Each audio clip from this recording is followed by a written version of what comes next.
Wait, Americans have H&M? See, I didn't know that. Yes, now YouTube, welcome back to another reaction. Got lost in the pond again. This is a brand new video. It was uploaded like 60 years ago. This is 4 ways British and American malls are very different. As always, big up Lawrence. His videos are so sick, man. But anyway, I'm gonna stop blabbering on. Let's get into this, man. I'm intrigued. I love his videos. Shopping malls are dying, say headline writers and my wife's cousin Chad. In 2007, 1 year before I left Britain for a new life in the US, no new mall was constructed in America for the first time in half a century. This was in stark contrast to the 90s when more than 100 popped up every year. For my younger viewers, physical shopping was so central to people's lives in the 90s that we let Jingle All the Way succeed at the box office. But the rise of online shopping, not to mention the COVID-19 pandemic, has seen some of these once bustling complexes turn into ghost malls. And I don't mean that your great-great-granddad haunts the Cheesecake Factory. I mean that the malls in question have a declining occupancy rate of 70% or less. Jesus. In fact, I saw this grim reality play out in the very city to which I moved 16 years ago this week, Anderson, Indiana. Mounds Mall had displayed all the signs of terminal illness, including the fact that its most eye-catching feature was a photo booth. And since I left Britain, malls across the pond have faced similar challenges when it comes to attracting customers. And so, as somebody who's been a customer in both countries, I figured I'd compare British and American malls while they're still with us. But I can't do that without first addressing the fact that in Britain we don't usually call them malls. We call them shopping centres, or shopping precincts if we want to sound posh. Now that doesn't mean that Britain didn't have a huge say in the word's creation. You see, even though mall feels somehow American, Britain was the first to use it as a standalone word. It is indirectly derived from a 17th century Italian game called Palamaglio, or Pall Mall, the pronunciation of which can still be heard in London today, when locals pronounce the street name of the same name, Pall Mall. But the game, a precursor to croquet, was once played along this famous promenade, back before people could be sped up in post. It was from this fact that the promenade received the name that it goes by today, the human conveyor belt, but also the mall. This older definition of the word was also embraced by the United States, with the National Mall in DC having been named after the London one. And you might be thinking, ooh, Lawrence, what has this got to do with shops? And I'll tell you if you'll just let me finish talking. Promenade malls reserved for pedestrians would... I love Lawrence. Like, he's got some good jokes in his videos. So, I love him, man. Flanked by storefronts. So, after the first indoor shopping centres emerged in 1950s America, the definition of malls shifted as the retail landscape did likewise.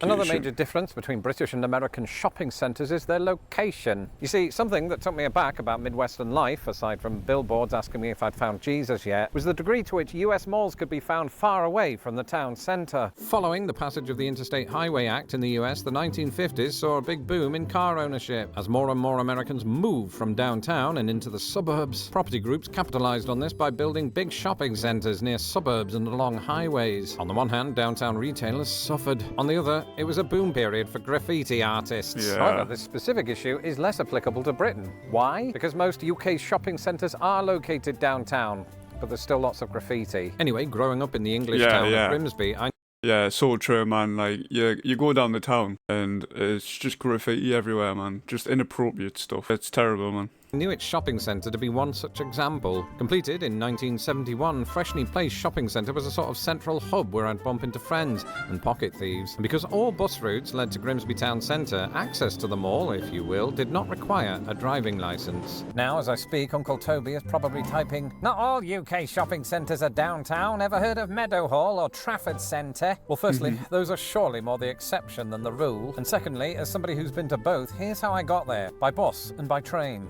And by accident. Look, Meadowhall has its own train station. To which Uncle Toby will no doubt reply, so does Mall of America. What's your point? My point is that Britain is just more consistent around public transport. Yeah, I mean, some US malls are accessible by bus, but first of all, most Americans have neither the need nor the inclination to use them. And secondly, the buses in question differ wildly by frequency and availability and driver friendliness, but that's the same in Britain. Anyway, speaking of customer service, that brings us on to these.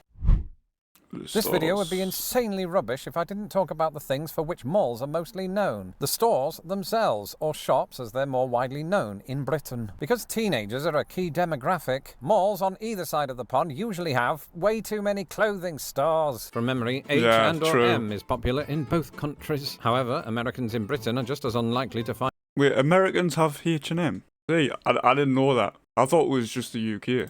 Americans in Britain are just as unlikely to find an Old Navy as Brits in America are to find a Next. And the American discount store TJ Maxx was rebranded in Britain as TK Maxx to avoid confusion with the UK retailer TJ Hughes. Personally, What? in America are to find a Next. And the American discount store TJ Maxx was rebranded in Britain as TK Maxx to avoid confusion with the UK retailer TJ Hughes. Personally, after about 5 minutes in any of these, I'm usually ready for coffee. And while many UK shopping centres do have a Starbucks, America boasts only 6 Costa Coffees. That's the UK's #1 coffee chain. 5 of them are found in Atlanta for reasons that aren't quite clear. Perhaps it has something to do with the fact that Costa Coffee, a British company, is owned by the Coca-Cola Company, which originated and is headquartered in, you guessed it, Atlanta. Actually, it is that.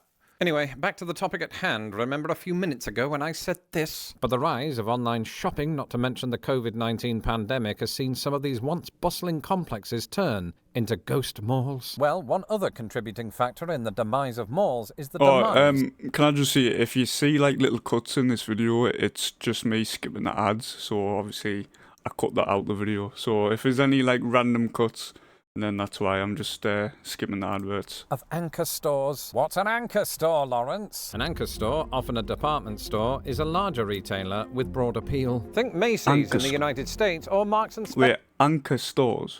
So is that just all in one?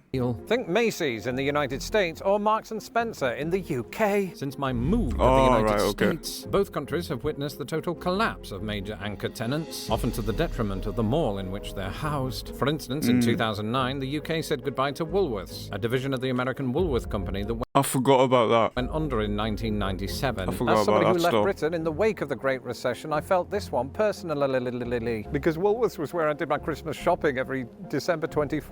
And after moving to the birthplace, What do you mean December 24th? Have you... No, we get all of our like Christmas stuff in early, man. Early as we can. of the Great Recession, I encountered Americans feeling the same way about a department store called Sears. In fact, Mounds Mall from earlier in the video was home to the only Sears I ever from overheating. Eventually, that Sears and later the mall itself went kaput, just like my laptop. It just goes to show that nothing in this world is too big to fail, which brings us on to this.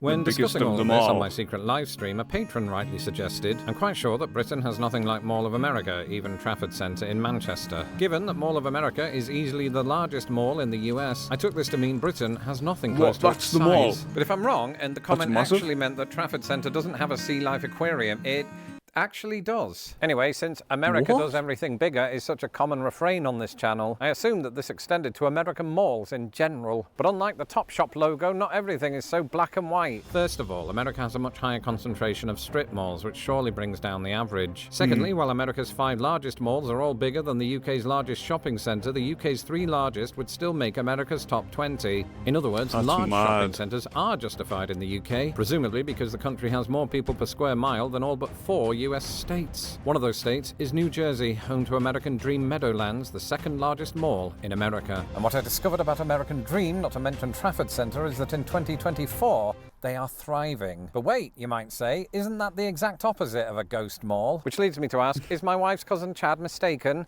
Are malls actually dying? Well, experts say that depends on their willingness to adapt. If these 16 years in America have taught me anything, it's that the only constant is change. Change to the thickness of my hair, change to the technology at our fingertips, or change to the people in power. Adapt or perish, wrote H.G. Wells. Now as ever is nature's inexorable imperative. And while he isn't here to speak for himself, Wells was definitely talking about malls. You see, American Dream recognised the need to introduce a water park because that experience cannot be replicated online, and also because not enough people were turning up to Best Buy in flippers. And speaking of staying afloat, thank you for subscribing to Lost in the Pond. And if you haven't yet subscribed, you're welcome, do that now. Until the next time, goodbye. These videos are so good. I'm gonna drop a like. I think you should drop a like as well, man. The link to the original video is always in the description. I love these types of videos because, like, you just learn so much new stuff. Yeah, what a video again. Comment your recommendations as always. Make sure to drop a like and subscribe if you're new on the road to 15k. It's really appreciated, man. And I'll catch you in the next one.